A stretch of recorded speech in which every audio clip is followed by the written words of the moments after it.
அனுமானப்பட்டுக் கொண்டிருக்கிறார். இந்த விழா நடப்பதற்கு மிகவும் ஒத்துழைப்பு தந்து கொண்டிருக்கிறார். அவர்களையும் வருக வருக என்று வரவேற்றுக் கொள்கின்றோம். அதோடு இந்த விழாவினுடைய நாயகர்கள் அவர்கள்தான். அவர்களையும் வருக வருக என்று உங்கள் சார்பாக வரவேற்று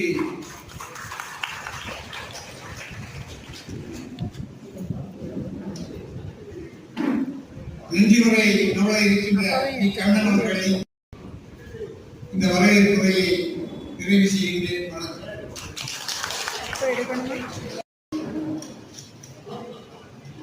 பேரன்புக்கும் பெருமதிப்புக்கும் உரிய நமது சமுதாய பெரியவர்களே, தாய்மார்களே, மாணவ மாணவியர்களே, நமது சங்கம் 2014ஆம் ஆண்டு ரெஜிஸ்டர் செய்யப்பட்டது, ட்ரஸ்டாக ரெஜிஸ்டர் செய்யப்பட்டது.